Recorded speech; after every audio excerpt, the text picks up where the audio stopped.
আমি আপনাদের সামনে কোরআন মাজিদের দুটি আয়াত তেলাওয়াত করেছি। রাসূলুল্লাহ সাল্লাল্লাহু আলাইহি ওয়াসাল্লামের বাণীর মধ্যে হতে দুটি হাদিস উল্লেখ করেছি।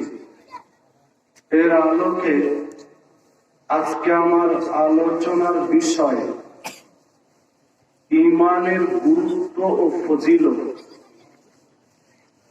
উল্লেখিত বিষয়ের উপরে কুরআন মাজিদ, সহিহ হাদিস এবং প্রাসঙ্গিক কিছু কথা বলে আলোচনার ইতি টানব ইনশাআল্লাহ।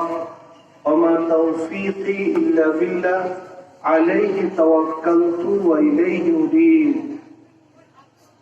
সম্মানিত উপস্থিতি, আলোচনার শুরুতেই শুকরিয়া আদায় করি আল্লাহ রাব্বুল আলামিনের, যিনি আমাদের জন্য পরিবেশকে অনুকূলে করে দিয়েছেন, যিনি আপনাকে আমাকে উপস্থিত হওয়ার সুযোগ দিয়েছেন। তাই সকলে অন্তরের অন্তরস্থল থেকে বলি আলহামদুলিল্লাহ। আলহামদুলিল্লাহ বলা দেখে মনে হলো যে সকলেই সন্তুষ্ট নই আল্লাহর এই ব্যবস্থাপনাতে, মানে অনেকেই কৃপণতা করলাম আলহামদুলিল্লাহ বলতে। আল্লাহ রাব্বুল আলামিনের শুকরিয়া আদায় করতে কৃপণতা করার সুযোগ আছে? আল্লাহ যে সুখ নিয়ামত দিয়েছেন আপনাকে, আল্লাহর নিয়ামতের শুকরিয়া আদায় করে বান্দা শেষ করতে অসম্ভব। আপনি আল্লাহর কোন নিয়ামত শুকরিয়া আদায় করে শেষ করতে পারবেন? কোন নিয়ামত? দেখুন তো, একটা প্যান্ডেল, এই প্যান্ডেলটা কয় বিঘা জমির উপরে হবে? কয় বিঘা হতে পারে? 3-4 বিঘা, তার চেয়ে তো বেশি না।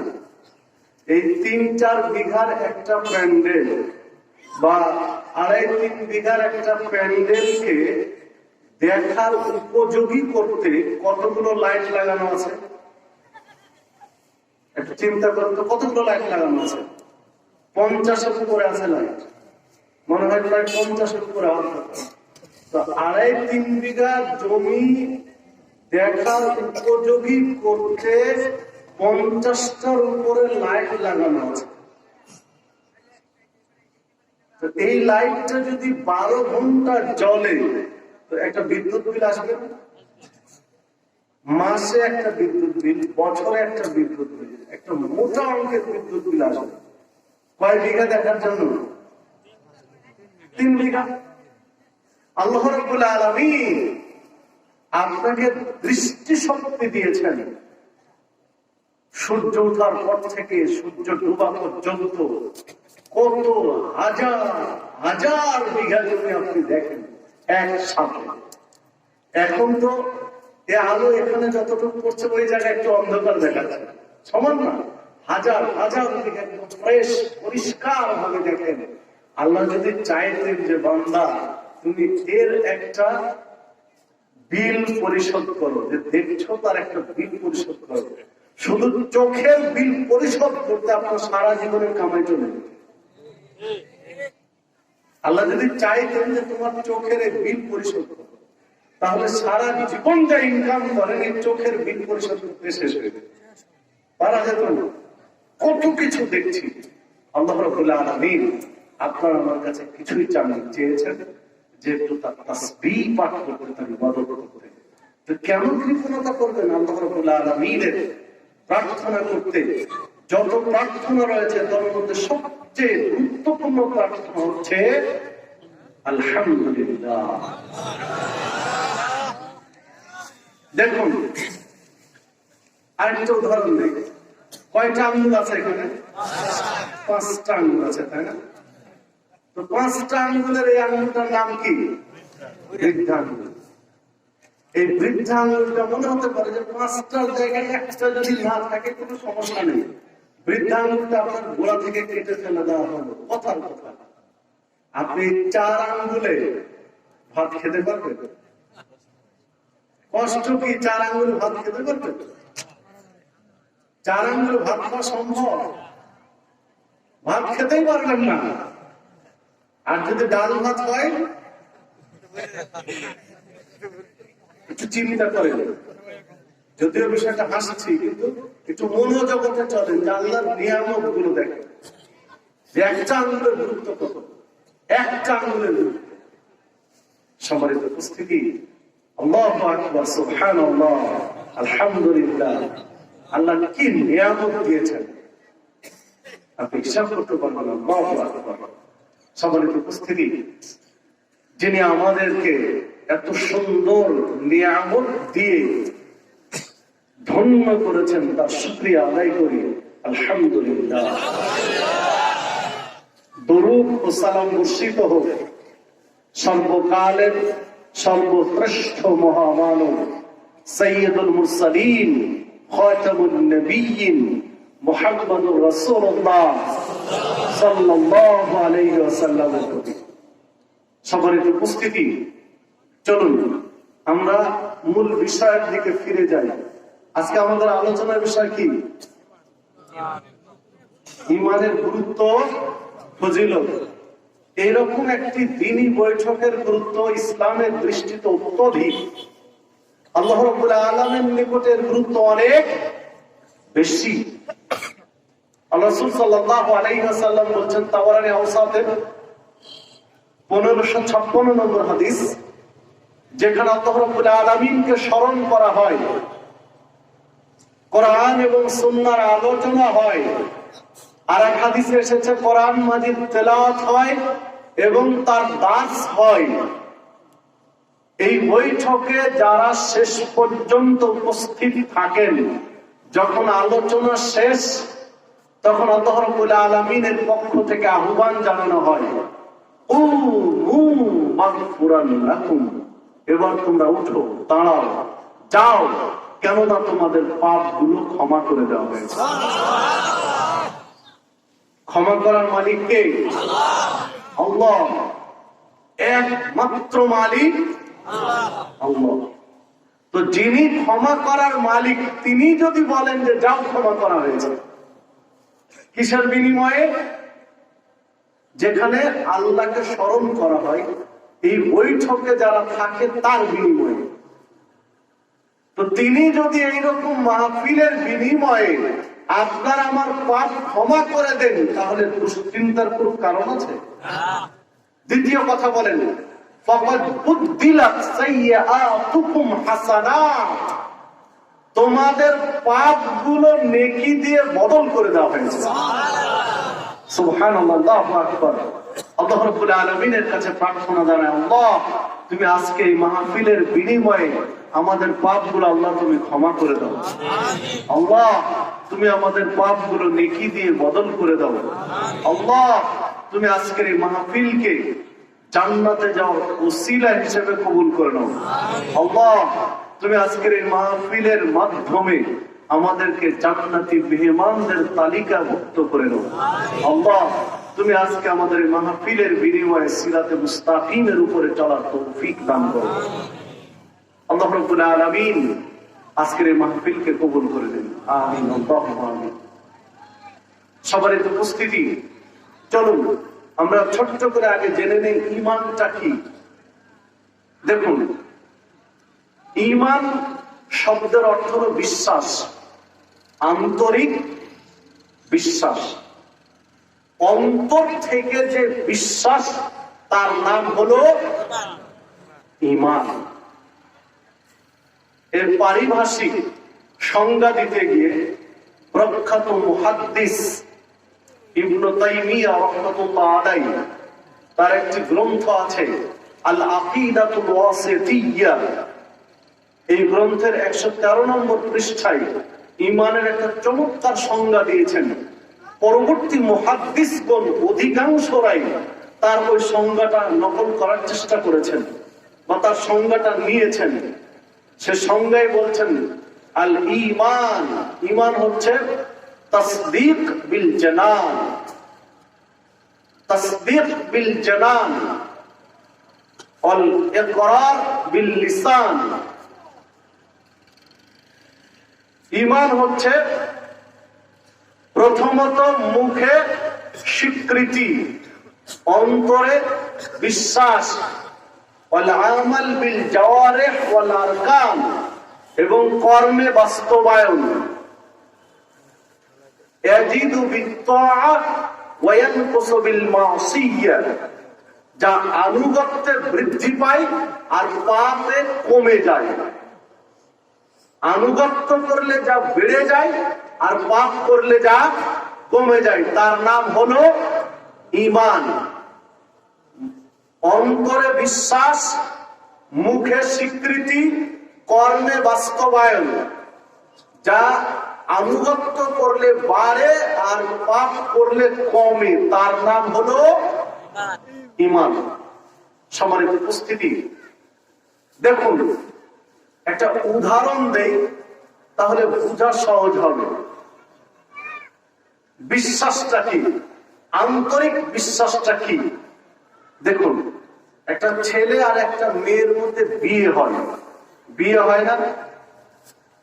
তো বিয়ে হওয়ার একটা বাক্য আছে, একটা কথা আছে, একটা কথার মাধ্যমে বিয়ে হয় না? সে কথাটা কি? কাবিলতু বা আলহামদুলিল্লাহ বা গ্রহণ করলাম।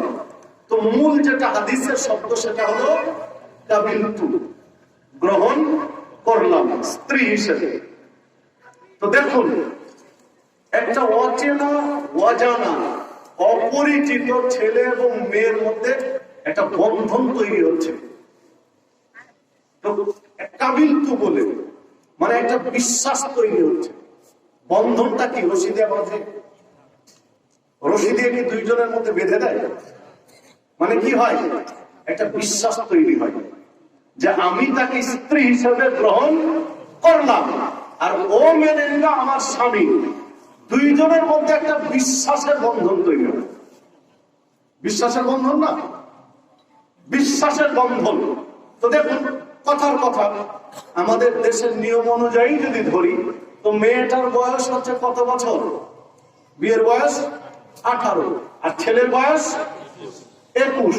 তো 21 বছর আর 18 বছর, এই মধ্যে এদের মধ্যে ধরেন চেনা নেই, জানা নেই, কথা নেই, বার্তা নেই, কিচ্ছু নেই। শুধু দেখাশোনা হয়েছে দুই পরিবারে বা দুইজনের, বিয়ে ঠিক হয়েছে, বিয়ে হলো শুধু কাবিলতু বলে। এখন এই 18 বছর যাবত এই মেয়েটা যাদের কাছে লালিত পালিত হয়েছেন, বাবা মা, যে গ্রামে থেকেছেন, যে পরিবারে বড় হয়েছেন, সব কিছু ত্যাগ করে চলে যায় কার সাথে? স্বামীর সাথে। কিসের বিনিময়ে? বিশ্বাসের বিনিময়ে। যে তাকে আমি স্বামী হিসেবে গ্রহণ করলাম, ওই স্ত্রী হিসেবে গ্রহণ করলো। পরস্পরকে এতটা আপন করে নেয়, পরস্পরকে এত কাছে টেনে নেই যে এখন বাবা মার চেয়ে বেশি ভালোবাসে কাকে? স্ত্রী। আর স্ত্রী স্বামী। কথার কথা, যদি নতুন জামাই নিয়ে বাড়িতে কথা উঠে, তাহলে দেখুন আজকে বিয়ে হয়েছে, সন্ধ্যায় কথা হচ্ছে, তখন স্ত্রী ওই মেয়েটা স্বামীর পক্ষ টেনে কথা বলছে। পরিচয় কতদিন থেকে? দুপুর থেকে। দুপুরে বিয়ে হয়েছে আর রাত্রে ধরেন বাবা মার সাথে কথা হচ্ছে, তখন স্বামীর পক্ষ টানছে কি?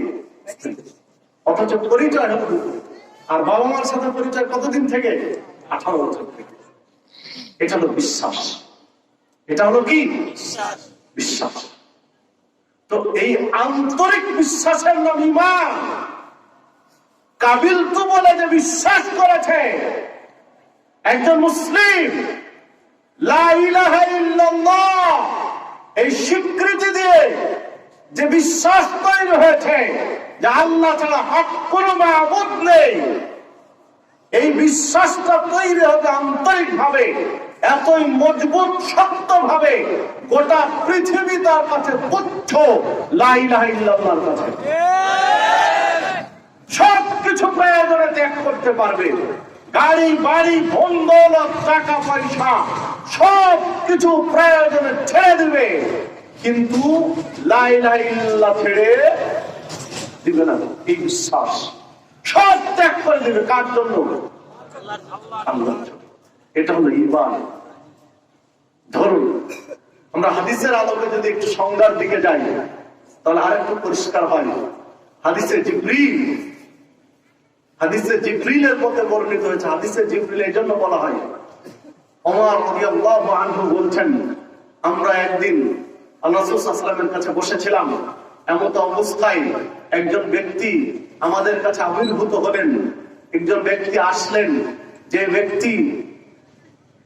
ব্যক্তির পোশাক ছিল একদম ধবধবে সাদা, আর চুলগুলো ছিল কুচকুচে কালো। এসে আমাদের সামনে আসলেন, কিন্তু তার চেহারায়, তার পোশাকে সফরের কোন চিহ্ন নেই। মানে দূর থেকে এসেছেন এইরকম মনে হলো না, আবার আমরা কেউ তাকে চিনতেও পারছি না। মানে কাছের হলো তো আমরা চিনব, আর দূর থেকে আসলে পোশাক আশাকে ধুলি বালি ভাঁজ কুচকি হয়ে থাকবে অনেক কিছু। দূর থেকে এসেছেন তাও মনে হয় না, আবার কাছের হলে আমরাও কেউ চিনতে পারছি না। এমত অবস্থায় এসে রাসূল সাল্লাল্লাহু আলাইহি ওয়াসাল্লামের হাঁটুর সাথে হাঁটু গেড়ে বসলেন, তার হাত দুইটি রাখলেন রাসূলুল্লাহ সাল্লাল্লাহু আলাইহি ওয়াসাল্লামের উরুর উপরে, রানের উপরে। মানে অপরিচিত লোক হঠাৎ করে আসলেন, আবার রাসূল সাল্লাল্লাহু আলাইহি ওয়াসাল্লামের রানের উপরে হাত রেখে বসে বলছেন, ইয়া মুহাম্মদ সাল্লাল্লাহু আলাইহি ওয়াসাল্লাম আখবিরনি আনিল ঈমান। হে মুহাম্মদ সাল্লাল্লাহু আলাইহি ওয়াসাল্লাম, আপনি আমাকে ঈমান সম্পর্কে সংবাদ দিন যে ঈমান কি।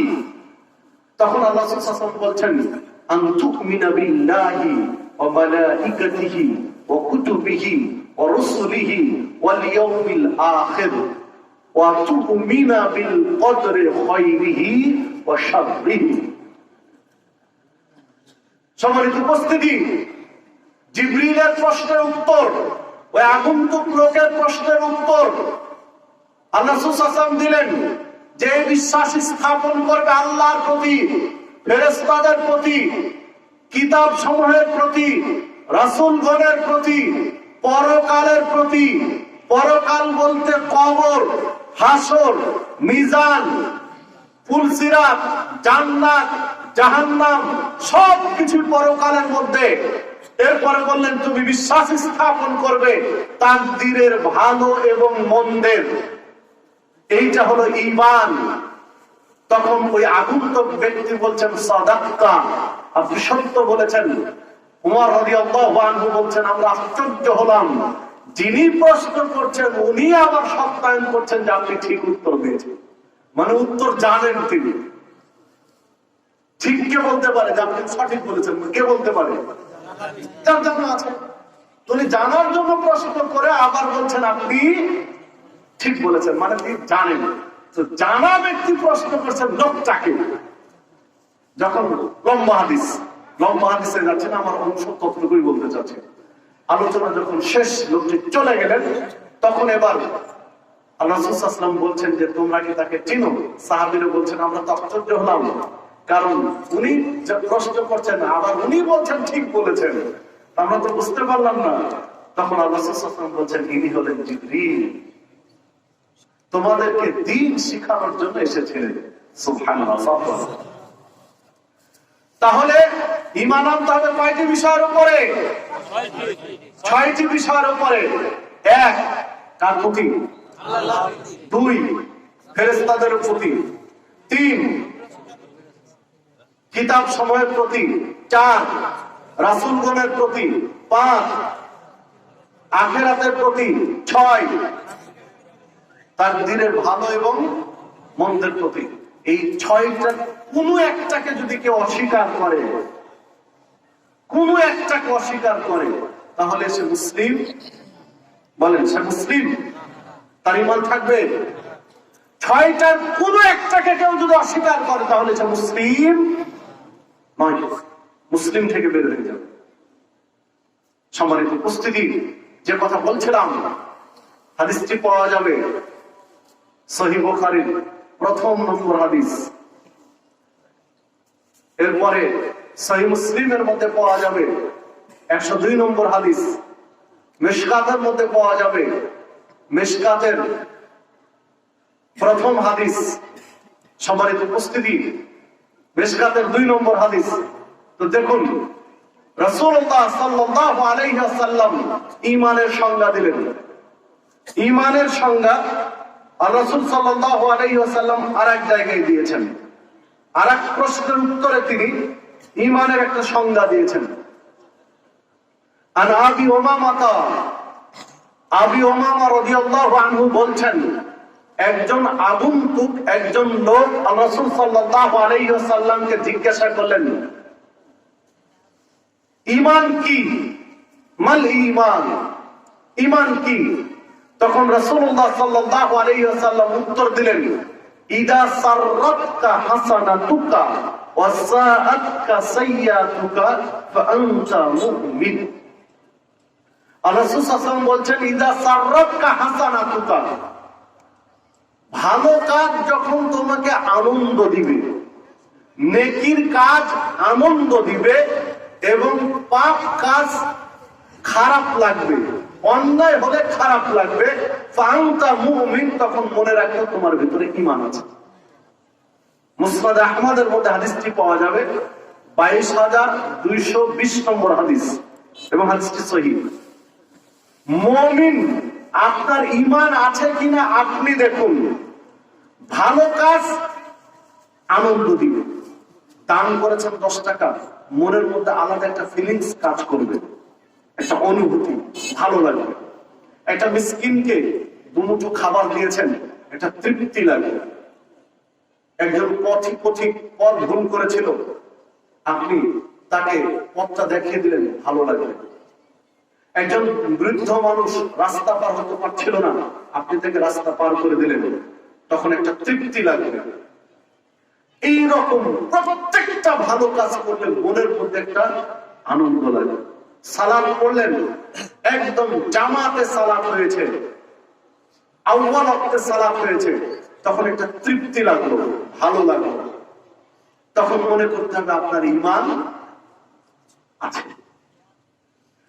পাপ কাজ করে খারাপ লাগে, আপনি জামাতে গেলেন, সালাতে গেলেন, দেখা গেল 1 রাকাত হয়ে গেছে, তখন নিজের কাছে একটু অনুশোচন আসলো, খারাপ লাগলো, তখন মনে করতে হবে ঈমান আছে। দেখুন, একজন ব্যক্তি পড়ে যাচ্ছে, পড়ে গেল, তখন আপনাকে একটু খারাপ লাগলো, তখন বুঝতে হবে আপনার ঈমান আছে। যে কোনো অন্যায়, যে কোনো পাপ কাজ হয়ে গেলে, মানুষের সাথে তর্ক করছিলেন, হঠাৎ করে মুখ ফসকে একটা খারাপ কথা বের হয়ে গেছে, বের হওয়ার সাথে সাথে ইন্না লিল্লাহি ওয়া ইন্না ইলাইহি রাজিউন বলছেন, বা খারাপ লাগছে, তখন মনে করতে হবে আপনার ঈমান আছে। পাপ কাজ হওয়ার পরে যদি খারাপ না লাগে তাহলে তার ঈমান নেই। অন্যায় হওয়ার পরে যদি খারাপ না লাগে তাহলে ঈমান নেই। কাউকে মারার পরে, কাউকে গালি দেওয়ার পরে, কারোর সাথে প্রতারণা করে, ঠকবাজি করে, ধাপ্পাবাজি করে, চিটারি করে যদি খারাপ না লাগে তাহলে তার ঈমান নেই। অন্যায় করে, জুলুম করে, আত্মসাৎ করে ওই সম্পদ তৃপ্তি সহকারে ভোগ করছে, হৃদয়ে খারাপ লাগছে না, মানে ঈমান নেই। মিথ্যা কথা বলে তৃপ্তির হাসি হাসছে, মানে তার ঈমান নেই। বেপরদায় চলাফেরা করে খারাপ লাগছে না, মানে ঈমান নেই। সম্মানিত উপস্থিতি, ধরুন একটা মুসলিম মহিলা পর্দা করে, হিজাব করে বের হয়েছিল, হঠাৎ করে সেফটি পিন দিয়ে হয়তো হিজাব লাগানো ছিল, সেফটি পিনটা খুলে গেছে মানুষের সামনে, হঠাৎ করে মুখের নেকাব খুলে গেছে, তৎক্ষণাৎ নেকাব সরিয়ে দিয়ে মনের মধ্যে ইন্না লিল্লাহি ওয়া ইন্না ইলাইহি রাজিউন বা বসে পড়েছে, বা খারাপ লাগছে, মানে তার ঈমান আছে। সম্মানিত উপস্থিতি, তাহলে এবার হিসাব করুন, এই যে রাস্তাঘাটে যত বেপরদা নারী, বলেন ঈমান আছে না নাই? খারাপ লাগে না, বরং বেপরদায় চলাকে তৃপ্তি মনে করছে, বেপরদায় চলে নিজেকে স্বাচ্ছন্দ্য বোধ করছে, আধুনিক মনে করছে, বা মনে করছে আমি একটা কিছু, তার ঈমান আছে। দেখুন, ব্যবসা করতে গিয়ে মানুষের সাথে চিটারি করে, মিথ্যা কথা বলে, মিথ্যা কসম করে ব্যবসা করছে। আল্লাহর কসম, এটা 40 টাকা গজ, মাত্র 2 টাকা লাভে ছেড়ে দিলাম। 45 টাকা 42 টাকা গজ আপনাকে দিলাম, মাত্র 2 টাকা লাভ করলাম। আপনি বলে অন্য কেউ হলে করতাম না। অথবা দামই আছে 25 টাকা গজ, আছে না? সম্মানিত উপস্থিতি, তো এই যে ব্যবসা করলো, মানে গজ, 1 গজে লাভ করলো 15 টাকা দিয়ে, ভালো লাগছে, আনন্দ লাগছে, যাক আজকে একটু লাভ হলো। বলেন তার ঈমান আছে?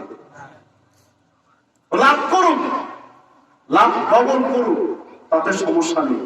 কিন্তু ও যে মিথ্যার আশ্রয় নিল এবং মিথ্যা কসম করলো, লাভ করার পরেও আনন্দিত হলো, মিথ্যা কসম করে লাভ করে আনন্দিত হলো, বলেন ঈমান আছে? প্রকৃত ঈমান আছে কি? আল্লাহ সাল্লাল্লাহু বলছেন, ওয়াইদা সাত কাসাইয়াতুকা, পাপ কাজ হলে খারাপ লাগবে, তখন ঈমান আছে, তুমি মুমিন। মিথ্যা কসম করে মাল বিক্রি করে যদি খারাপ লাগে যে হায় আজকে কি হবে আমার এই সম্পদ, আমি কেন মিথ্যা কসম করলাম, তাহলে বুঝতে হবে ঈমান আছে। আর অন্যায় করার পরে যদি খারাপ না লাগে তাহলে ঈমান নেই। সম্মানিত উপস্থিতি, এইভাবে একটার পর একটা মিলান, তাহলে আপনার কাছে পরিষ্কার হয়ে যাবে ঈমান আছে না নেই। কার ঈমান আছে আর কার ঈমান নেই পরিষ্কার হয়ে যাবে। সম্মানিত উপস্থিতি, ঈমানের গুরুত্ব এখানে। সহিহ বুখারী এবং মুসলিমের মধ্যে একটি হাদিস বর্ণিত হয়েছে। রাসূলুল্লাহ সাল্লাল্লাহু আলাইহি ওয়াসাল্লাম বলেন, ইহুদি হোক চাই খ্রিস্টান, যেই ধর্মের, যেই বর্ণের, যেই গোত্রের হোক না কেন, ঈমান না আনা পর্যন্ত কেউ জান্নাতে প্রবেশ করতে পারবে না। আমি যে নবুয়ত নিয়ে এসেছি, আমি যে রিসালাত নিয়ে এসেছি, তার প্রতি বিশ্বাস স্থাপন করা ছাড়া কেউ জান্নাতে প্রবেশ করতে পারবে না। দেখুন, সহিহ মুসলিমের মধ্যে একটি হাদিস বর্ণিত হয়েছে, আন আবি হুরায়রা রাদিয়াল্লাহু আনহু قال আন্নাহু লা ইয়াদখুলুল জান্নাহ ইল্লা মুমিন। আবু হুরায়রা রাদিয়াল্লাহু আনহু বলেন, রাসূলুল্লাহ সাল্লাল্লাহু আলাইহি ওয়াসাল্লাম বলেছেন, নিশ্চয় কোন ব্যক্তি জান্নাতে প্রবেশ করবে না মুমিন ব্যতীত, ঈমানদার ব্যতীত। ঈমানদার ব্যতীত কেউ জান্নাতে প্রবেশ করবে না। সহিহ মুসলিমের 168 নম্বর হাদিস। সম্মানিত উপস্থিতি, তাহলে জান্নাতে যেতে হলে প্রথম কি প্রয়োজন? ঈমান। 1 নম্বরে দরকার ঈমান। কথার কথা, একজন মুসলিম 500 টাকা দিল একটা মসজিদ নির্মাণ করতে, তাহলে জান্নাতে কি নির্মাণ হবে? একটা ঘর নির্মাণ হবে। একজন মুসলিম একটা মসজিদের ছাদ করে দিল, জান্নাতে কি নির্মাণ হবে? ঘর নির্মাণ হবে। একজন হিন্দু 10টা মসজিদ বানিয়ে দিল, তার জন্য জান্নাতে কি হবে? কিছুই হবে না। কেন হবে? তাহলে একজন ব্যক্তির সবচেয়ে মূল্যবান জিনিস কি? সবচেয়ে মূল্যবান জিনিস ঈমান। ঈমানের চেয়ে মূল্যবান জিনিস পৃথিবীতে আর দ্বিতীয়টি নেই। একজন হিন্দু যদি 1000 মসজিদ বানিয়ে দেয়, জান্নাতে ঘর নির্মাণ হবে? কেন হবে না? ঈমান নেই। চলেন আরেকটা হাদিসে যাই। রাসূলুল্লাহ সাল্লাল্লাহু আলাইহি ওয়াসাল্লাম বলেন, যার হৃদয়ে অনুপরিমাণ ঈমান রয়েছে সে জান্নাতে প্রবেশ করবে। আরেক হাদিসে এসেছে, বিচারের মাঠে যখন হিসাব নিকাশ হয়ে গেল, সব কিছু শেষ, জান্নাতীদেরকে জান্নাতে দেওয়া হয়েছে, জাহান্নামীদেরকে জাহান্নামে দেওয়া হয়েছে।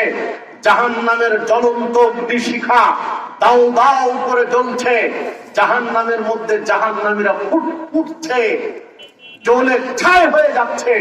ওই রকম সময়ে আল্লাহ রাব্বুল আলামিন নির্দেশ দিবেন, আখরিজু মিনান নার, জাহান্নাম থেকে ওদেরকে বের করো। আখরিজু মিনান নার, ওদেরকে জাহান্নাম থেকে বের করো। মান ক্বালা লা ইলাহা ইল্লাল্লাহ, যে ব্যক্তি হৃদয় থেকে বলেছে লা ইলাহা ইল্লাল্লাহ, তাকে জাহান্নাম থেকে বের করো। বের করে কোথায় দিবে? জান্নাত।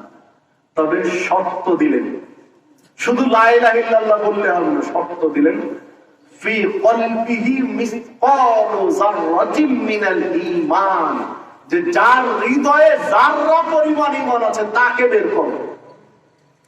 শুধু লা ইলাহা ইল্লাল্লাহ বললে হবে না, এই লা ইলাহা ইল্লাল্লাহ বলার সাথে সাথে হৃদয়ে অন্তরে ফি কলবিহি, তার কলবে যাররা পরিমাণ ঈমান আছে তাকে বের করো।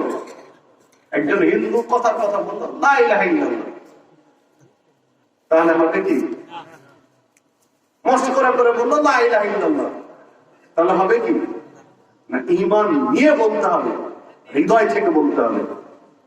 দেখুন সহিহ বুখারীর 99 নম্বর হাদিস, আল্লাহ রাসূল সাল্লাল্লাহু আলাইহি ওয়াসাল্লাম বলছেন, মান ক্বালা লা ইলাহা ইল্লাল্লাহ খালিসান বিকলবিহি আও নাফসিহি দাখালাল জান্নাহ, যে ব্যক্তি অন্তর থেকে হৃদয় থেকে বিশুদ্ধ অন্তরে বলবে লা ইলাহা ইল্লাল্লাহ, ওই ব্যক্তি জান্নাতে প্রবেশ করবে। লা ইলাহা ইল্লাল্লাহ বলতে হবে অন্তরের গভীর থেকে, হৃদয় থেকে যদি কেউ স্বীকৃতি দেয় লা ইলাহা ইল্লাল্লাহ, তাহলে ব্যক্তি যাবে জান্নাতে। সবার উপস্থিতি, চলুন রাসূলুল্লাহ সাল্লাল্লাহু আলাইহি ওয়াসাল্লাম বলছেন, বিচারের মাঠে একজন ব্যক্তিকে আল্লাহ রাব্বুল আলামিন নিয়ে আসবেন বিচারের কাঠ গড়ায়, যার আমল নামায় 99টা খাতায় পাপ লেখা আছে। কয়টা খাতা? 99টা খাতায় পাপ লেখা আছে, এবং এক একটা খাতার গুরুত্ব, দৈর্ঘ্য এবং প্রস্থ হচ্ছে চোখ যতদূর যায়। আলোকিত পরিবেশে চোখ যতদূর যাবে একটা খাতার দৈর্ঘ্য আর প্রস্থ হচ্ছে তত বড়। আর এইরকম খাতা থাকবে কয়টা? 99টা। এই খাতাগুলোতে ওই লোকটার পাপ লেখা আছে।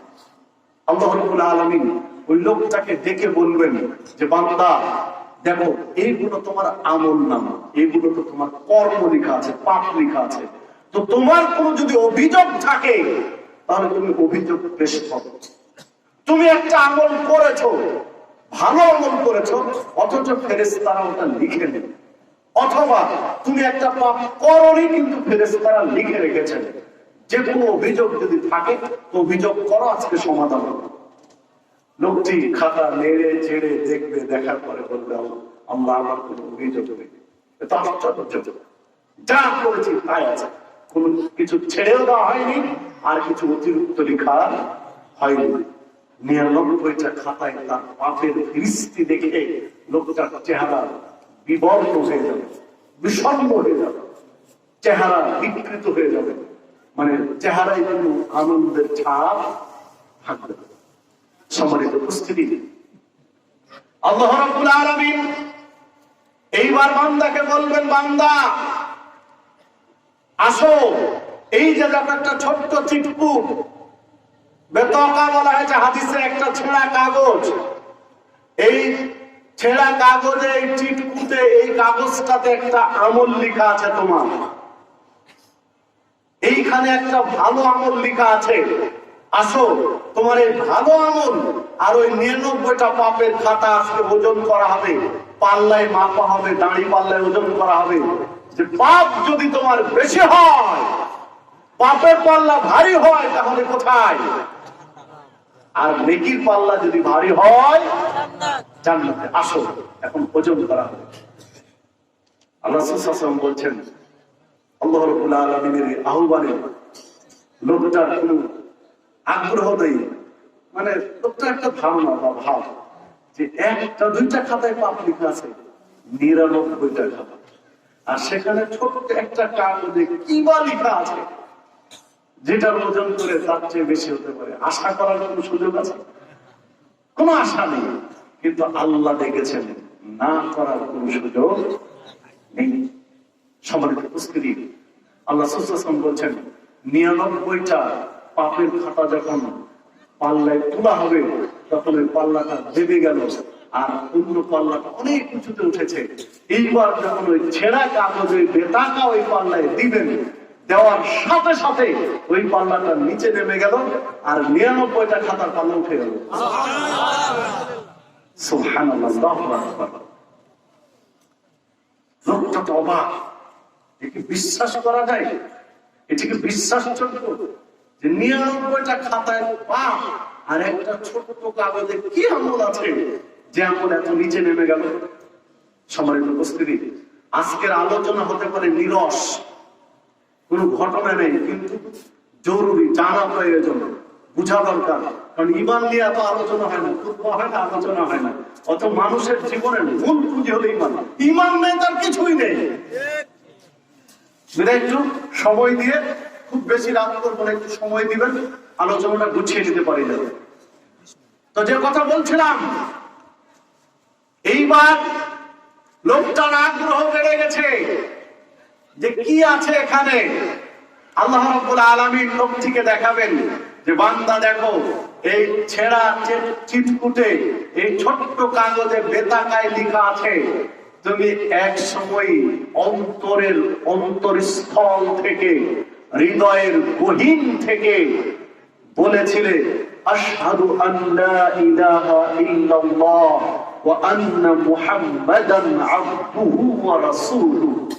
এই কথা তুমি হৃদয় থেকে বলেছিলে যে আমি সাক্ষ্য দিচ্ছি আল্লাহ ছাড়া হক কোনো মাবুদ নেই এবং মুহাম্মদ সাল্লাল্লাহু আলাইহি ওয়াসাল্লাম তার বান্দা এবং রাসূল। বলুন আশহাদু আল্লা ইলাহা ইল্লাল্লাহ ওয়া আন্না মুহাম্মাদান আবদুহু ওয়া রাসূলুহু।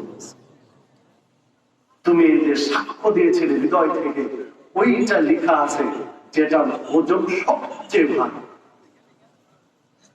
আল্লাহর তাসবিহ নামের ক্ষেত্রে পৃথিবীর অন্য কিছু ওজন বেঁচে হতে পারে। তুমি আল্লাহকে, আল্লাহর বড়ত্ব প্রকাশ করেছো, আল্লাহকে স্বীকার করেছো, ঈমান এনেছো, এর চেয়ে বড় কিছু নই। তবে অন্য হাদিসের আলোকে এই হাদিসকে বিশ্লেষণ করা যায়, হাদিস দিয়ে হাদিসের তাফসীরে যেটা বলা যায় সেইটা হলো, যেটা বোঝা যায় লোকটি শিরক করে এবং বিদআত করে, অন্য পাপ করেছে, নানান পাপ করেছে, 99টা পাপ খাটাইছে, কিন্তু কি পাপ করেনি? শিরক আর বিদআত। কারণ অন্য হাদিসের মাফহুম কিন্তু এইটা। সম্মানিত উপস্থিতি, ওই জায়গায় যাবো যদি আপনারা একটু সুযোগ দেন তাহলে ইনশাআল্লাহ। ইবনে মাজাহ 4300 নম্বর হাদিস এটি। সম্মানিত উপস্থিতি, দেখুন, মানে এটা হলো ঈমান। ঈমানের গুরুত্ব, ফজিলত এখানে। যদি ঈমান ঠিক থাকে আর ঈমান ভেঙে যাওয়ার কারণগুলো থেকে বেঁচে থাকি, যে ঈমান ভাঙেনি, এমন কাজ করিনি জীবনে যে ঈমান ভেঙে যাবে, এই রকম কাজ করিনি, ঈমান ঠিক আছে, তাহলে লোকটি নিশ্চিত জান্নাতে যাবে, জান্নাতে যাবেই সে। যদি ঈমান ভেঙে যায়, নামাজে যদি ঈমানের মধ্যে পড়ে যায়, তাহলে তো সবই গুণ নাই। সম্মানিত উপস্থিতি, কারণ ঈমান হচ্ছে একজন ব্যক্তির সবচেয়ে মূল্যবান সম্পদ। সালাতের দাম বেশি না ঈমানের দাম বেশি? আগে ঈমান না আগে সালাত? যাকাতের দাম বেশি না ঈমানের দাম বেশি? আগে যাকাত না আগে ঈমান? হজ্জের দাম বেশি না ঈমানের দাম বেশি? ঈমানের। সবকিছুর মূলে কি? ঈমান। ঈমান আছে, সালাত আছে, ঈমান আছে, যাকাত আছে, ঈমান আছে, হজ আছে, ঈমান আছে, দান খয়রাত আছে, ঈমান আছে, তাসবিহ তাহলিল আছে। ঈমান নেই তার কিছুই নেই। ঈমান নেই তার কিছুই নেই। মানে ঈমান হলো মূল কথা, মূল জিনিস, মূল পুঁজি। সম্মানিত উপস্থিতি, এই জিনিসটা আপনাকে আমাকে বুঝতে হবে যে ঈমানটা মূল একজন ব্যক্তি, একজন বান্দার সবচেয়ে গুরুত্বপূর্ণ জিনিস। নূহ আলাইহিস সালাম তার সন্তানকে 2টা উপদেশ দিয়েছিলেন আর 2টা জিনিস নিষেধ করেছিলেন। আমরা জানি নূহ আলাইহিস সালামের সন্তান কি হয়েছিল? পানিতে ডুবে মরেছিল। নূহ আলাইহিস সালাম বলেছিলেন 2টা জিনিস, যে বাবা তোমাকে আমি 2টা নসিহত করছি, এই 2টাকে আঁকড়িয়ে ধরো। এই 2টার একটা হলো তুমি অন্তর থেকে স্বীকৃতি দিবে লা ইলাহা ইল্লাল্লাহ, আর দ্বিতীয়ত তুমি বলবে সুবহানাল্লাহি ওয়া বিহামদিহি। আল্লাহ রাসূল সাল্লাল্লাহু আলাইহি ওয়াসাল্লাম বলছেন নূহ আলাইহিস সালাম তার সন্তানকে বলেছেন, বাবা তুমি বলো লা ইলাহা ইল্লাল্লাহ। এই লা ইলাহা ইল্লাল্লাহ এই বাক্যটি এত গুরুত্বপূর্ণ, এত ভারী, এত মজবুত, এত শক্ত, এত পাওয়ারফুল, এত ক্ষমতাধর, যদি আসমান এবং জমিন, 7 আসমান আর 7টি জমিন যদি ঐক্যবদ্ধ হয়, একাত্তা হয়ে যায়, আরেকজনের সাথে অঙ্গাঙ্গী ভাবে মজবুত হয়ে লেগে যায়, আসমান আর জমিন একদিকে আর লা ইলাহা ইল্লাল্লাহ একদিকে, তাহলে লা ইলাহা ইল্লাল্লাহ আসমান এবং জমিনকে ভেঙে টুকরো টুকরো করে দেবে। এটা কে বলেছিলেন? কে? নূহ আলাইহিস সালাম তার সন্তান। নূহ আলাইহিস সালাম তার সন্তানকে বলছেন, যদি আসমান এবং জমিন একাত্তা হয়ে যায় লা ইলাহা ইল্লাল্লাহর বিপক্ষে, তো লা ইলাহা ইল্লাল্লাহ শক্তি পাওয়ার ক্ষমতা এত বেশি যে আসমান জমিনকে ভেঙে টুকরো টুকরো করে দেবে, এত ক্ষমতা লা ইলাহা ইল্লাল্লাহ। বিধায় তুমি বলো লা ইলাহা ইল্লাল্লাহ, আর বলো সুবহানাল্লাহি ওয়া বিহামদিহি, এই কথাটা বলো। এরপরে বলছেন আল্লাহ সাল্লাল্লাহু আলাইহি ওয়াসাল্লাম যে নূহ আলাইহিস সালাম তার সন্তানকে বলছেন যে তার সন্তানকে বলেছিলেন, বাবা দেখো পৃথিবীতে আল্লাহ রাব্বুল আলামিন মানুষকে রিজিক দেন এই 2টি বাক্যের কারণে, লা ইলাহা ইল্লাল্লাহ এবং সুবহানাল্লাহি ওয়া বিহামদিহি, এই 2টি বাক্যের কারণে পৃথিবীতে মানুষকে আল্লাহ রিজিক দেন। বিধায় তুমি এটা বলো, আর 2টি জিনিস থেকে তুমি বেঁচে থাকো, 2টি জিনিস থেকে তুমি বেঁচে থাকো, একটি হচ্ছে শিরক আর একটি হচ্ছে অহংকার। শিরক এবং অহংকার, যার হৃদয়ে সরিষার দানা পরিমাণ অহংকার রয়েছে, ওই ব্যক্তি জান্নাতে প্রবেশ করবে না। যে ব্যক্তি শিরকের মধ্যে ডুবে রয়েছে, সেই ব্যক্তিও জান্নাতে প্রবেশ করবে না। বিধায় এই 2টি থেকে তুমি বেঁচে থাকো। নাসাই কুবরার মধ্যে হাদিসটি বর্ণিত হয়েছে এবং হাদিসের মান সহিহ। সম্মানিত উপস্থিতি, মানে নূহ আলাইহিস সালাম তার সন্তানকে ঈমানের শিক্ষা দিয়েছিলেন, তার সন্তান মেনে নিয়েছিল কি নাই, ফলে কি হয়েছিল? ডুবে মরতে হয়েছিল। দেখুন একজন সাহাবী রাসূলুল্লাহ সাল্লাল্লাহু আলাইহি ওয়াসাল্লামকে বলছেন, যা রাসূল সাল্লাল্লাহু আলাইহি ওয়াসাল্লাম আমাকে এমন একটা শিক্ষা দিন, গুরুত্বপূর্ণ শিক্ষা, আপনার পরে যেন আর কাউকে জিজ্ঞাসা করতে না হয়। আমি আর কাউকে জিজ্ঞাসা করতে চাই না, আপনার কাছে শেষ শিখতে চাই, যেইটা আমার পরকালীন জীবন সফল হবে। তখন আল্লাহ সাল্লাল্লাহু আলাইহি ওয়াসাল্লাম বলেন, কুল, তুমি বলো আমানতু বিল্লাহ, আল্লাহর প্রতি ঈমান আনলাম, ফাস্তাকিম, অতঃপর এই ঈমানের উপরে অটল থাকো, যেন নষ্ট না হয়ে যায়। আল্লাহর প্রতি ঈমান আনো এবং ঈমানের উপরে অবিচল থাকো, অটল থাকো, তাহলে তোমাকে আর কারো কাছে কিছু জিজ্ঞাসা করা লাগবে না। তুমি পরকালে যাবে কোথায়? জান্নাতে। হাদিস সহিহ মুসলিমে। সম্মানিত উপস্থিতি, দেখুন আপনাকে আমাকে যে বিষয়টি গুরুত্বের সাথে খেয়াল রাখতে হবে, সেইটি হচ্ছে যে ঈমান যেন নষ্ট না হয়ে যায়, ঈমানের উপরে অবিচল থাকতে হবে, অটল থাকতে হবে, শিরক থেকে মুক্ত থাকতে হবে, তাহলে জান্নাত কেউ ঠেকাতে পারবে না। সম্মানিত উপস্থিতি, এই ঈমানের ক্ষেত্রে এসে আপনার আমার দুর্বলতা আছে। ঈমান এনেছি, কিন্তু এই ঈমানের অটল নেই, কায়েম নেই, ঈমানের উপরে অটল নেই, ঈমানের উপরে কায়েম নেই। আল ঈমান বিদু ওয়া সাবউনা সুবা, আল্লাহ রাসূল সাল্লাল্লাহু আলাইহি ওয়াসাল্লাম বলছেন ঈমানের ৭০টি শাখা রয়েছে। আর এক হাদিসে বলেছেন ৬২টি শাখা রয়েছে। আফদালুহা কাউলু লা ইলাহা ইল্লাল্লাহ, তার মধ্যে ঈমানের সবচেয়ে শক্তিশালী শাখা হচ্ছে লা ইলাহা ইল্লাল্লাহ। ওয়া আদনাহা, এবং সবচেয়ে নিম্নমানের শাখা হচ্ছে ইমাতাতুল আদা আনিত তারিক, রাস্তা থেকে কষ্টদায়ক জিনিসকে সরিয়ে দেওয়া। ওয়াল হায়াউ শুবাতুম মিনাল ঈমান, আর লজ্জা হচ্ছে ঈমানের একটা অংশ বা ঈমানের একটা শাখা। লজ্জা ঈমানের একটা শাখা। সম্মানিত উপস্থিতি, তাহলে দেখুন, যে সকল নারী বেপরদায় চলাফেরা করে তাদের ঈমানের একটা শাখা নেই। আচ্ছা, কি লজ্জা নেই, ঈমানের একটা শাখা নেই। হ্যাঁ, যদি বেপরদায় চলা এটা যদি লজ্জার না হয়, তাহলে তার বাবা আসে বা গুরুত্বপূর্ণ একটা আত্মীয় আসলে দেখেন তাড়াতাড়ি মাথা থাকে থাকে না। আর একটা সহজ থাকে, ভালো কাজে ঈমান বাড়ে আর খারাপ কাজে ঈমান কমে। ভালো কিছু দেখলে, ভালো কিছু শুনলে ঈমান বাড়ে আর খারাপ কিছু করলে কমে। যখন আজান হয় তখন হাদিসের দৃষ্টিতে শয়তান পালাতে থাকে।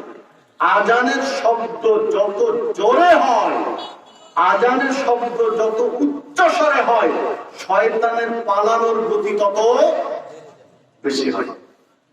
কিভাবে পালায় বলতে পারবেন? পায়ে ছাড়তে ছাড়তে পালায়, মানে পালিয়ে যতদূর পর্যন্ত আজানের শব্দ তত দূরে চলে যাচ্ছে। আজান একটা ভালো জিনিস না, শয়তান পালিয়ে যাচ্ছে। দেখেন, অনেক মহিলাকে পাবেন যখন আজান শুরু হয়েছে তখন মাথায় কাপড় নেই। চোখে পড়েছে কারা আপনাদের?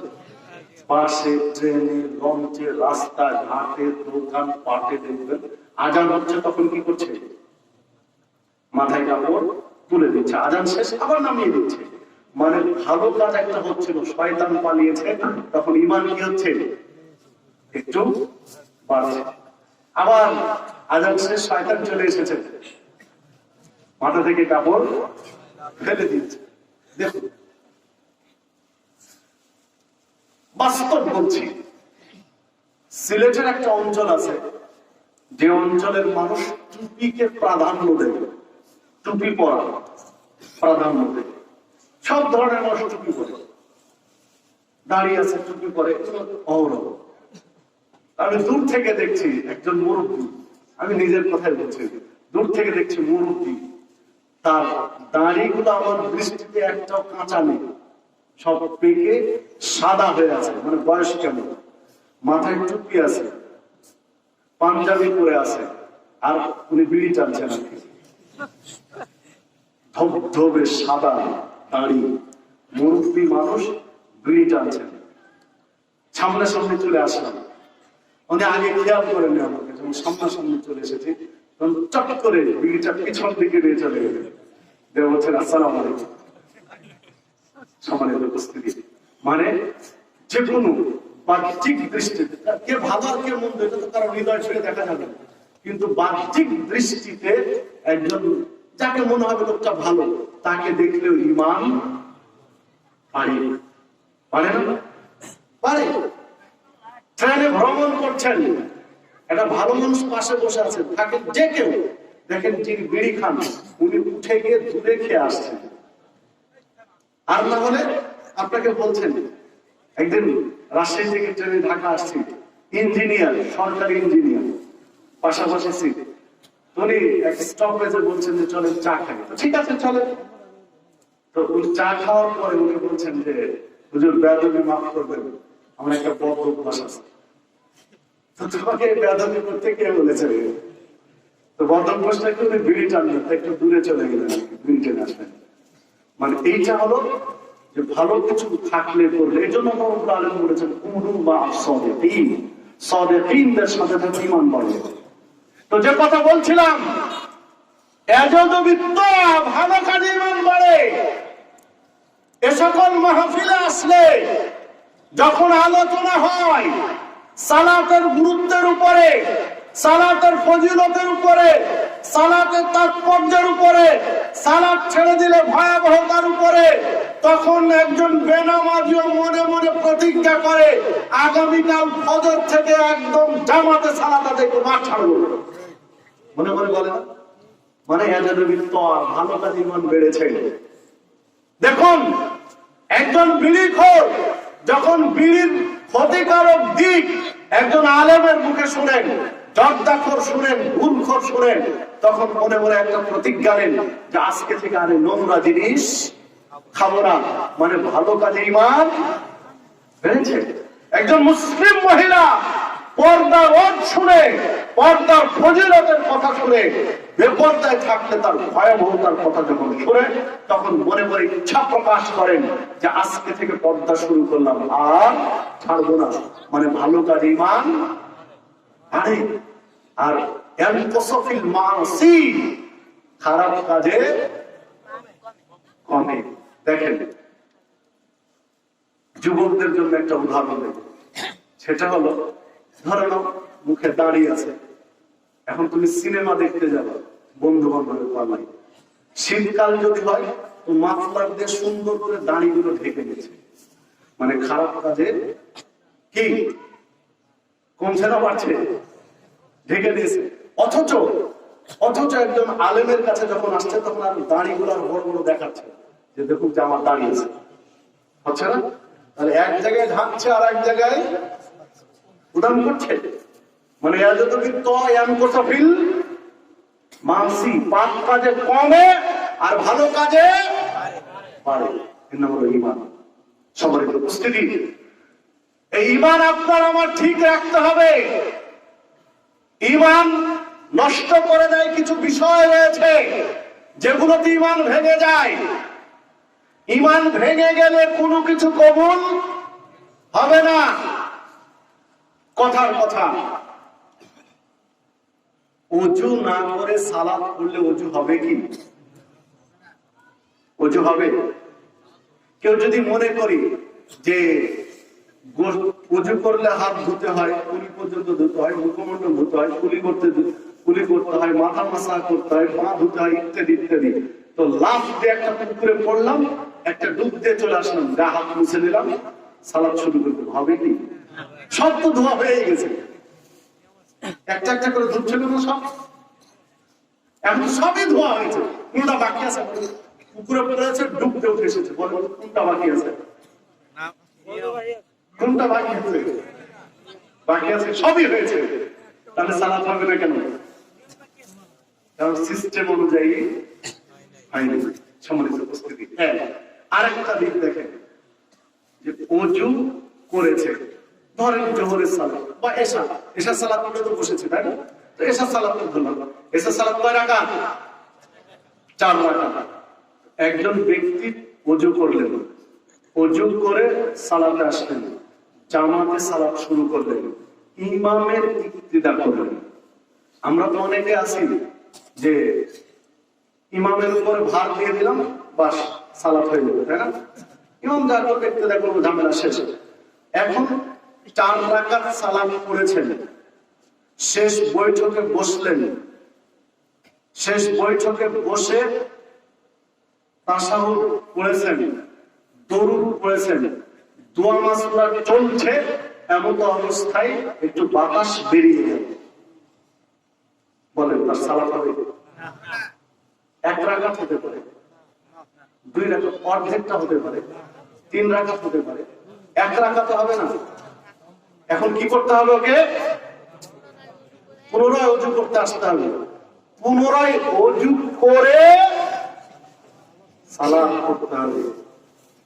যদি এক বাতাসের গুরুত্ব, এক বাতাসের পাওয়ার দেখেন, 4 রাকাত সালাত শেষ হয়ে গেছে। বোঝা গেছে? মানে ওযু ভেঙে গেলে তার আর কিছু কবুল হলো না, ওই সালাতে আর কিছু থাকলো না, নতুন করে ওযু করে সালাত আদায় করতে হবে। আরেকটা দেখেন, রোজা রেখেছে, সিয়াম, সাহারি খেয়েছে ফজরের আগে, এরপরে সিয়াম আছে, ঠিক সূর্য ডোবার আধা ঘন্টা আগে ইচ্ছা করে 1 ঢোক পানি খেল,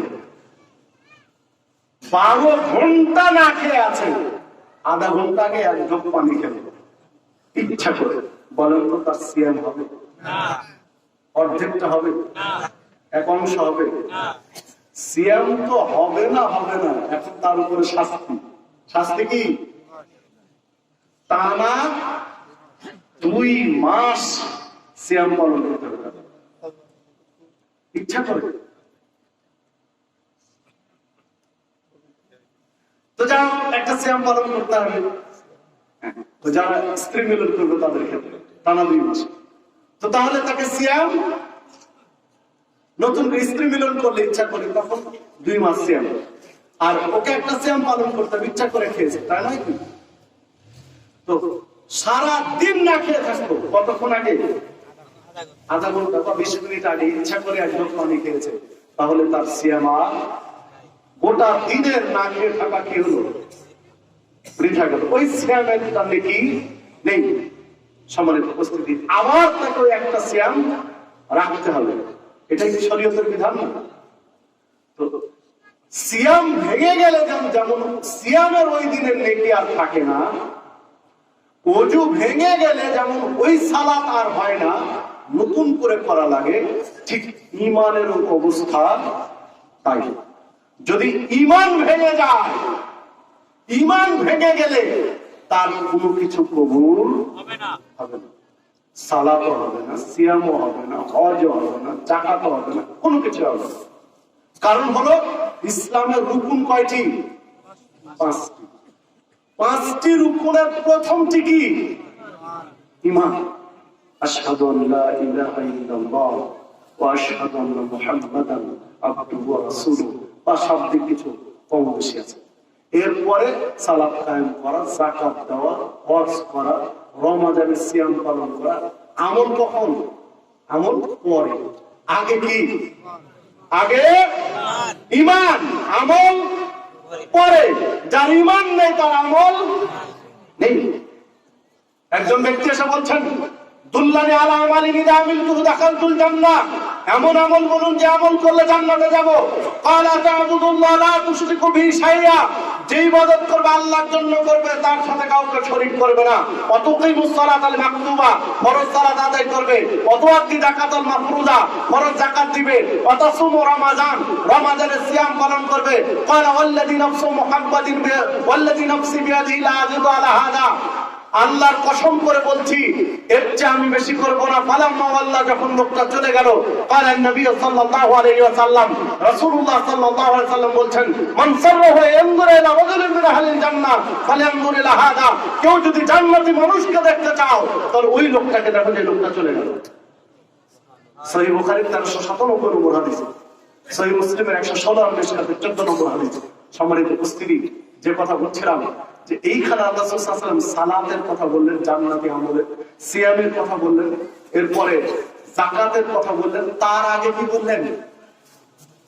ঈমানের কথা বললেন। মানে আমল পরে, ঈমান আগে। যার ঈমান নেই তার আমল কিসে? আগে তো ঈমান। সম্মানিত উপস্থিতি, এই ঈমানটা ভেঙে যায় যে সকল কারণে, তার সবচেয়ে বড় কারণ হচ্ছে শিরিক করা, আল্লাহর সাথে শরীক করা। আল্লাহর সাথে যদি কেউ শরীক করে তাহলে ঈমান ভেঙে যায়। ওয়ায়াকফুর বিল ঈমান, যে ব্যক্তি ঈমানের সাথে শিরিক করে, কুফরি করে, ফাকাদ হাবিতা আমালুহু, ওই ব্যক্তির সব আমল ধ্বংস হয়ে যায়। ওয়ালা তাকুনান্না মিনাল খাসিরিন, তখন ওই ব্যক্তি ক্ষতিগ্রস্তদের একজন হয়। তো বিচারের মাঠে ক্ষতিগ্রস্ত কে? যে জান্নাতে যাবে সে ক্ষতিগ্রস্ত, যে জাহান্নামে যাবে সেই ক্ষতিগ্রস্ত। তো শিরিক করলে ঈমানের সাথে আর কোনো কিছু থাকে না, সব নষ্ট হয়ে যাবে। দেখুন আল্লাহ সাল্লাল্লাহু আলাইহি ওয়াসাল্লাম বলছেন, সিনতানে মিন মুজিবাতান, দুইটি জিনিস দুইটি ফলাফলকে আবশ্যক করে। সাহাবীরা জিজ্ঞাসা করলেন, দুইটি জিনিস কি? তখন রাসূল সাল্লাল্লাহু আলাইহি ওয়াসাল্লাম বলেন, মান মাতা লা ইউশরিক বিল্লাহি শাইআন দাখালাল জান্নাহ, যে ব্যক্তি শিরক না করে মারা যাবে ওই ব্যক্তি জান্নাতে যাবে। ওমান মাতা ইউশরিক বিল্লাহি শাইআন দাখালাল জান্নাহ, আর যে ব্যক্তি দাখালান নার, আর যে ব্যক্তি শিরক করে মরবে ওই ব্যক্তি জাহান্নামে যাবে। শিরিক না করে মারা গেছে জান্নাতে যাবে, শিরিক করে মারা গেছে জাহান্নামে যাবে। হাদিস সহিহ বুখারী, সহিহ মুসলিম। সম্মানিত উপস্থিতি, তাহলে শিরিক হচ্ছে এমন জিনিস যা ঈমান কি করে দেয়? নষ্ট করে দেয়, ঈমান ভেঙে যায়। সহিহ মুসলিমের মধ্যে একটি হাদিস বর্ণিত হয়েছে 512 নম্বর হাদিস। আল্লাহ রাসূল সাল্লাল্লাহু আলাইহি ওয়াসাল্লাম বলেন, প্রত্যেক নবী রাসূলকে আল্লাহ একটা সুযোগ দিয়েছিলেন বিশেষ প্রার্থনা করার, যেটা আল্লাহ কবুল করবে নিশ্চয়তা ছিল। ঠিক আমার পালা আসলো, আল্লাহ আমাকেও সুযোগ দিলেন। কিন্তু অন্যরা তাড়াহুড়া করেছেন, আল্লাহর কাছে চেয়েছেন, পেয়েছেন। আমি আর তাড়াহুড়া করলাম না, আমি ওটা হাতে রেখে দিলাম। আমি হাতে রেখে দিয়েছি। বিচারের মাঠে, হাসরের ময়দানে আল্লাহ রাব্বুল আলামিনের কাছে আমার উম্মতের জন্য শাফাআত করব জান্নাতের। আল্লাহ আমার উম্মতকে জান্নাতে দিবেন। ওই উম্মতের জন্য শাফাআত করব যেই উম্মত শিরক না করে মারা গেছে। সম্মানিত উপস্থিতি, যদি শিরক না করে মৃত্যুবরণ করেন, রাসূল সাল্লাল্লাহু আলাইহি ওয়াসাল্লাম আপনার জন্য জান্নাতের সুপারিশ করবেন, যেটা ইনশাআল্লাহ আল্লাহ কবুল করবেন। কারণ এটা তো হাতে রেখেছেন আল্লাহ রাসূল সাল্লাল্লাহু আলাইহি ওয়াসাল্লাম, হাদিস সহিহ মুসলিমে। তাহলে প্রথম বিষয় ঈমান ভেঙে যায় কিসের কারণে? শিরকের কারণে। কোনোভাবেই শিরক করা, যে কোনো মূল্যে শিরক থেকে বেঁচে থাকতে হবে, যে কোনো মূল্যে। ঈমান শেষ, সালাত সিয়াম। যদি শিরক করেন তাহলে সালাত সিয়াম হজ যাকাত তাসবিহ তাহলিল দান সাদাকা কিছু থাকবে? ধরেন একটা মানুষ বয়স এখন 50 বছর, ও 50 বছর বয়সে হজ করতে গেল, আর হজের নেকি এত বেশি। আল্লাহ রাসূল সাল্লাল্লাহু আলাইহি ওয়াসাল্লাম বলেন, আল হাজ্জুল মাবরুর, কবুল হজ, লাইসা লাহু জাযা, কোনো নেকি নেই, জাযা কোনো নেকি নেই।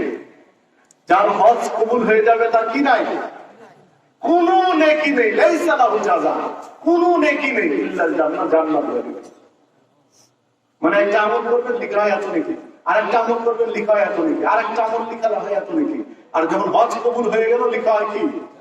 জান্নাত। কোনো নেকি লিখা হয়, সব নেকি যোগ দিয়ে না জান্নাত, তাই না? আর হজ কবুল হয়ে গেলে ডাইরেক্ট লিখা হয় জান্নাত। তো হজ, ধরেন হজ করে আসলো, হজ করে ঢাকা এয়ারপোর্টে নেমেছে, এখন বাড়ি ফিরে আসছে, কথার কথা রাস্তায় একটা মাজার পড়লো। তখন মনে করলো যে মাজারের পাশ দিয়ে যাচ্ছি, দূর সফর থেকে আসলাম, বাড়ি পর্যন্ত নিরাপদে পৌঁছতে পারবো কিনা, রোডে অ্যাক্সিডেন্ট হয় কিনা। তো যাক, একটা বুজুর্গানে দিন শুয়ে আছে, 5 টাকা দিয়ে যায়। 5 টাকা বের করে কোথায় দিল? মাজারে। 5 টাকা দিয়ে মাজারে দেওয়ার সাথে সাথে তার ঈমান শেষ। যেই জান্নাত দেখা হয়েছিল হজ্জের বিনিময়ে, সেই জান্নাত এখন আউট। আর টিকবে? সূরা জুমার 65 নম্বর আয়াত আল্লাহ রাব্বুল আলামিন বলছেন, ওয়ালাকাদ উহিয়া ইলাইকা ওয়া ইলাল লাযিনা মিন ক্বাবলিক লা ইন আশরাকতা লা ইয়াহবাতান্না আমালুক ওয়া লা তাকুনান্না মিনাল খাসিরিন। হে মুহাম্মদ সাল্লাল্লাহু আলাইহি ওয়াসাল্লাম, আপনার নিকটে যেমন ওহী করা হয়েছে, আপনার পূর্বে ওহী করা হয়েছিল, যদি আপনিও শিরক করেন, লা ইয়াহবাতুন্না আমালুক, আপনার যত আমল আছে সব আমল ধ্বংস হয়ে যাবে, আপনি জাহান্নামীদের অন্তর্ভুক্ত হবেন যদি শিরক করেন। সম্মানিত উপস্থিতি, ওই হাজী সাহেব এই যে 5 টাকা দিল, যে রোড অ্যাক্সিডেন্ট থেকে বাঁচাবে, যেন রোড অ্যাক্সিডেন্ট না হয়, তার ঈমান শেষ। সম্মানিত উপস্থিতি, দোকানদার মনে করছে কেমন দোকান খুলেছি, সকালবেলা প্রথম কাস্টমার বাকি চাচ্ছে, ওকে বলছে ভাই পরে আসো। ফার্স্ট কাস্টমারকে 60 বাকি দিলে সারাদিন বাকি চলে। এগুলো শিরকি বিশ্বাস না? শিরকি আকীদা না? সম্মানিত উপস্থিতি, একটা ওয়াজে গিয়েছিলাম আপনার নারায়ণগঞ্জে একটা ওয়াজ করতে গিয়েছিলাম। এখন আমার সাথে একজন দোকানদার বসে আছেন, তো ওর দোকানে খাবার নিয়ে এসে রাখা আছে, মাছ, তরকারি আছে, মাছ, আর কি আছে আমি জানি না। তো আমার পরিচিত ব্যক্তিটা, আমি ওনাকে বললাম যে আপনার খাবার নিয়ে আসেন, একসাথে খাই। তো উনি ওনার দোকানে আর একজন ওনার আত্মীয় আছেন যাকে রেখে এসেছেন। তো উনি ফোন দিয়ে বলছেন যে ওই খাবারটা আমার রাখা আছে। উনি কিন্তু খাবার নিয়ে এসেছেন বাড়ি থেকে, যাকে দোকানে বসানো আছে তিনি দোকানে বসে আছেন, তিনি খাবারটা নিয়ে এসেছেন, জানি কি খাবার আছে। তো বলছেন যে ওস্তাদের সাথে খাবো, তুমি খাবারটা নিয়ে আসো। তো তো ও অপর প্রান্ত থেকে বলছে যে মাছ, রান্না করা মাছ আছে, রাত্রে এই রান্না করা মাছ এক জায়গা থেকে আর এক জায়গায় বহন করতে হয় না। বুঝতে পারবেন যেটা বলা, এগুলো কুসংস্কার আছে। এই গল্পগুলো এই জন্য বলছে যে এগুলো অনেকের কাছে অনেক রকম কুসংস্কার, তো নিয়ে আসা হয় না। তো বলছে আর কিছু হবে, নিয়ে আসছে না, আমি নিয়ে যেতে পারবো। আমি শেষে পর্যন্ত বললাম যে আমার কথাই বলে যে আজকে প্রধান বক্তাই বলতেছে যে নিয়ে আসে, উনি খাবেন, তারপরেও উনি নিয়ে আসেন, বলার পরেও নিয়ে আসেন যে রান্না করা মাছ এক জায়গা থেকে আরেক জায়গায় নিয়ে গেলে নিয়ে আসেন। শেষ পর্যন্ত আমার তো বেউকুফ, আমার প্রশ্ন, তুমি বাড়ি থেকে যে দোকানে নিয়ে আসলে সেটা কোনো সমস্যা নয়? এক জায়গা থেকে আরেক জায়গায় নিয়ে যেতে হবে না, তো বাড়ি থেকে যে দোকানে নিয়ে আসলে এটার কি হবে? যদি বাড়িতে হয় তাহলে রান্নাঘর থেকে খাবার টেবিলে নিয়ে গেল, তখন কি হবে? এক জায়গা থেকে আরেক জায়গা হচ্ছে না। যদি রান্না ওখানে হয় যে না রান্নাঘরে বসে খাবে, তাহলে রান্নাঘরের হাড়ির পাতিল থেকে, মাছের পাতিল থেকে যে প্লেটে তুলে দিচ্ছে তার কি হবে? একটা মানুষের আকীদা, বিশ্বাস কত খারাপ, কত নোংরা দেখেন। নিয়ে আসেন শেষ পর্যন্ত রান্না করা মাছ এক জায়গায় আরেক জায়গায় নিয়ে যেতে হবে। সম্মানিত উপস্থিতি, এগুলো হচ্ছে শিরকি আকীদা, বিশ্বাস, শিরকি বিশ্বাস। ঈমান ভেঙে যায় আরেকটা কারণে, সেটা হলো আল্লাহ ব্যতীত অন্য কারো মাধ্যম ওসিলা করলে, অবৈধ পন্থায় কাউকে ওসিলা বানালে ঈমান ভেঙে যায়। ওসিলা বানানোর বৈধ পন্থা তিনটা। কয়টা? ওসিলা বানানোর বৈধ পন্থা তিনটা।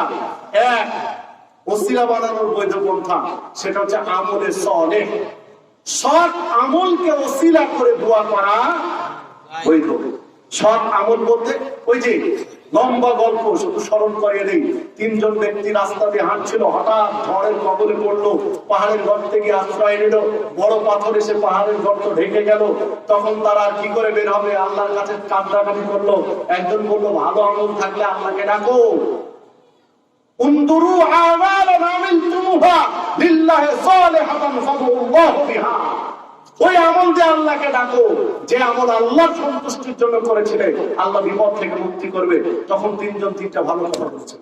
একজন সারা মায়ের, বাবা মায়ের শিওরে দুধের পাতিল নিয়ে দাঁড়িয়েছিল, বাবা মাকে না খাইয়ে সন্তানকে খাওয়াবে না, একদম ভোর পর্যন্ত দুধের পাতিল দিয়েছিল। বাচ্চা দুটো গলাগলি করে পায়ের কাছে ঘুমাচ্ছিল, খেতে দেয়নি। আগে বাবা মাকে খাওয়াবে, তারপরে সন্তানকে খাওয়াবে। কিভাবে কিভাবে কিভাবে কিভাবে আমাদের এই হাদিসের ইয়ে চলে গেছে কোথায়? কোন বালকের কাছে? কেন বালক আছে না, পানি আনতে গেল, পানি আনতে গেল অনেক দূরে, পানি নিয়ে আসলো, মা ঘুমিয়ে গেছে, সাদা দাঁড়িয়ে থাকে। হুজুর ওয়াজ করে বাইজিদ বুস্তামি, অথচ সহিহ বুখারীর হাদিস, সহিহ বুখারীর হাদিস এইটা দিয়ে ওয়াজ করে না। ওই বাইজিদ বুস্তামের পানির ঘটনা দিয়ে মায়ের মধ্যে যত গুরুত্ব দেওয়া হয়, যত বেশি বয়ান করা হয়, এই সহিহ বুখারীর হাদিস কত বয়ান করে না। আরেকজন যুবক চাচাতো বোনকে ব্যভিচার করার জন্য নীরবে নিভৃতে একাকিত্বে কাছে পেয়েছিল, তারপরেও দেখেছিল সুন্দরী, মানে অসুন্দর, কুৎসিতে কালো, এইরকম নয়। হাদিসে দুইটি শব্দ রয়েছে, একটি হলো সম্ভ্রান্ত পরিবারের, আর একটি হলো পরমা সুন্দরী, মানে দুইটা গুণ রয়েছে। ধনাঢ্য পরিবারের অত্যন্ত সুন্দরী মহিলা, তাকে দাওয়াত আহ্বান করলো নিজের দিকে, যে আসো আমরা একটু আনন্দ করি, একটু ব্যভিচার করি। তখন ওই যুবক বলেছিল, ইন্নী আখাফুল্লাহ, যে আমি আল্লাহকে ভয় করি। তোমার এই সৌন্দর্য, তোমার এই ধন দৌলতকে আমি কিছুই করি না, কিছু মনে করি না, আমি আল্লাহকে ভয় করি। মানে এই ভালো আমল দিয়ে আল্লাহকে ডেকেছিল, ফলে কি হলো, পাথর সরে গেল। তো সৎ আমল দিয়ে আল্লাহকে ডাকা যাবে। হে যুবক, তোমার সবচেয়ে গুরুত্বপূর্ণ পার্থক্য হচ্ছে কি, মা। পৃথিবীতে সবচেয়ে গুরুত্বপূর্ণ ব্যক্তি হচ্ছেন কে? মা। হ্যাঁ, নবীর হিসাব কিন্তু আলাদা। যখন মা আর নবী একসাথে চলে আসে তখন কে প্রাধান্য পাবে? মা বলছেন একটা আর নবী বলেছেন আর একটা। কিন্তু নবীর হিসাব তো নবী, উনি তো আর আমাদের সাথে তুলনা না। কিন্তু স্বাভাবিক মানুষের মধ্যে সবচেয়ে গুরুত্বপূর্ণ ব্যক্তি স্ত্রী বলছে একটা, মা বলছে একটা, হবে কোনটা? বাবা বলছে একটা, মা বলছে একটা, হবে কোনটা? তো মায়ের সাথে এমন কিছু করেছো, এমন খেদমত মায়ের করেছো যেটা সারা জীবন মনে রাখার মতো। তুমি একটা বিপদে পড়েছো, আল্লাহকে ডাকো যে আল্লাহ আমি কেবলমাত্র তোমাকে খুশি করার জন্য আমি মায়ের এই উপকারটা করেছিলাম, আমার এই বিপদটা ওই উপকারের মাধ্যমে আল্লাহ তুমি দূর করে দাও, ইনশাআল্লাহ দূর করে দাও। তবে অবশ্যই এটা খালেস অন্তরে হতে হবে। আবার যদি লোক দেখান হয় তাহলে তো আবার শিল্পের পর্যায়ে গিয়েছে, আবার আরেক ঝামেলা হবে। তো এইভাবে সৎ আমলকে ওসিলা করে দোয়া করা যায়। আল্লাহর ভালো নাম নিয়ে আসমাউল হুসনা, আল্লাহ সুন্দর সুন্দর নামের ওসিলায় দোয়া করা যায় যে আল্লাহ তুমি গফুর, আল্লাহ তুমি গফফার, তুমি আমাকে ক্ষমা করো। আমি পাপ করেছি, আমি এই পাপ করেছি, এমনকি আমি শিরক করেছি, আমি বিদআত করেছি, আমি চুরি করেছি, আমি সুদ খেয়েছি, আমি হারাম খেয়েছি, আল্লাহ আমি অন্যায়গুলো করেছি, কিন্তু আল্লাহ আমি এখন আত্মসমর্পণ করছি, তুমি তো গফফার, তুমি তো গফুর, তুমি তো রহিম, তুমি তো রহমান, তুমি আমার উপরে দয়া করে ক্ষমা করে দাও। আল্লাহর এই ভালো নামগুলোকে স্মরণ করে ক্ষমা চাওয়া যাবে ওসিলা করে। সম্মানিত উপস্থিতি, ঈমান ভেঙে যায় যে সকল কারণে, ইসলামের কোন শরীয়তের কোন বিধানকে কেউ যদি কটাক্ষ করে, উপহাস করে, ঠাট্টা বিদ্রুপ করে, তাহলে ঈমান নষ্ট হয়ে যাবে। যদি কোনো ব্যক্তি মুহাম্মদ সাল্লাল্লাহু আলাইহি ওয়াসাল্লামকে ব্যঙ্গ করে, তুচ্ছ তাচ্ছিল্য করে, তাহলে ঈমান ভেঙে যাবে। কেউ যদি ইসলামের একটা বিধিবিধানের চেয়ে অন্যদের একটা বিধিবিধানকে ভালো মনে করে, যে ইসলামের এই বিধানের চেয়ে কথার কথা, ইসলাম হলো কি পরস্পরে দেখা হলে আসসালামু আলাইকুম, আর অমুসলিমদের একটা বিধান হলো কি আরো সহজ, গুড মর্নিং। সকালে দেখা হচ্ছে, অফিসে প্রবেশ করেছে বস, ইসলামের নীতিতে প্রথম হবে কি বসকে লক্ষ্য করে যদি মুসলিম হন আসসালামু আলাইকুম, আর অমুসলিমদের নীতিতে গুড মর্নিং স্যার। না, কেউ যদি মনে করে যে না ইসলামের এই আসসালামু আলাইকুম হচ্ছে গুড মর্নিং একটু ভালো, শুধু যদি কল্পনা করে এটা বিশ্বাস করে, তাহলে তার ঈমান নষ্ট হয়ে যাবে, ঈমান থাকবে না। সম্মানিত উপস্থিতি, এইভাবে কয়টা গেল? 5টা গেল। ঈমান ভাঙার মৌলিক কারণ 10টা উল্লেখ করেছেন মুহাদ্দিসগণ। এর মধ্যে একটা হচ্ছে কেউ যদি কাফের মুশরিকদের ব্যাপারে কুফরিতে সন্দেহ পোষণ করে, কেউ যদি মনে করে গোলাম আহমদ কাদিয়ানী না ও মনে হয় মুশরিক হয়নি, তাহলে তাই মনে হয় গোলাম আহমদ কাদিয়ানী হচ্ছে বাতিল ফিরকা, যে নিজেকে কি দাবি করেছে? নবী দাবি করেছে। কেউ যদি তার মানে সে যে মুসলিম নয়, ও যে মুসলিম নয়, এই বিষয়ে যদি কেউ সন্দেহ পোষণ করে, তার ঈমান নষ্ট হয়ে যাবে। এরপরে দ্বীন ইসলামের কোন বিষয়ে যদি কেউ সন্দেহ পোষণ করে, ইসলামের কোন একটা বিষয় নিয়ে কেউ সন্দেহ না, এটা ভালো হতে পারে, খারাপ হতে পারে, ইসলামের কোন বিষয় নিয়ে যদি কেউ সন্দেহ পোষণ করে, তার ঈমান থাকবে।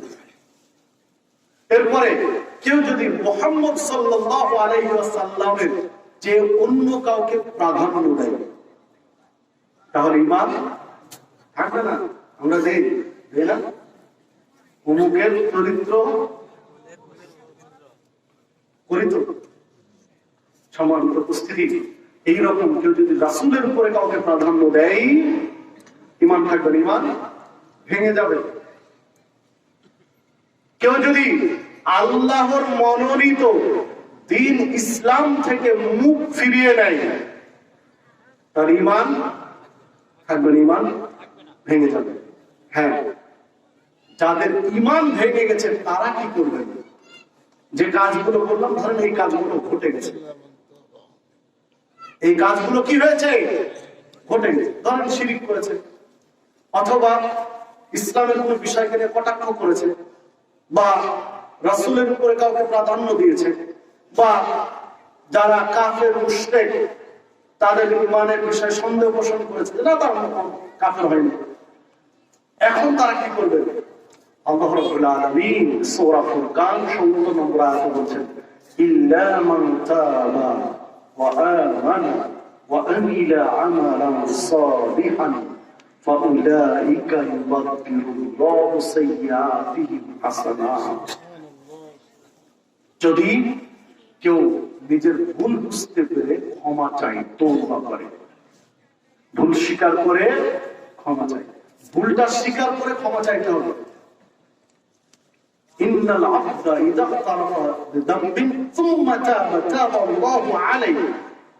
সহিহ বুখারীর হাদিস, আয়েশা সিদ্দিকা রাদিয়াল্লাহু আনহা বলেন, কোন ব্যক্তি, কোন বান্দা যদি পাপ স্বীকার করে ক্ষমা চায়, আল্লাহ তাকে ক্ষমা করে দেবে। অবশ্য আরেকটা হাদিসে ইঙ্গিত এসেছে, আরেকটা হাদিসে ইঙ্গিত আছে, পাপ যদি প্রকাশ্যে হয় ক্ষমা চাইতে হবে প্রকাশ্যে, আর পাপ যদি গোপনে হয় ক্ষমা চাইতে হবে গোপনে। ধরুন প্রকাশ্যে ইসলামের বিরুদ্ধে করেছে, প্রকাশ্যে রাসূলকে কটাক্ষ করেছে, তাহলে ক্ষমাও চাইতে হবে কি? প্রকাশ্যে। গোপনে পাপ করেছে, আছে না অনেক যুবক বাথরুমে পাপ করে, আছে না, সবচেয়ে নোংরামি, তাকে গোপনে ক্ষমা চাইতে হবে। তো যে কথা বলছিলাম,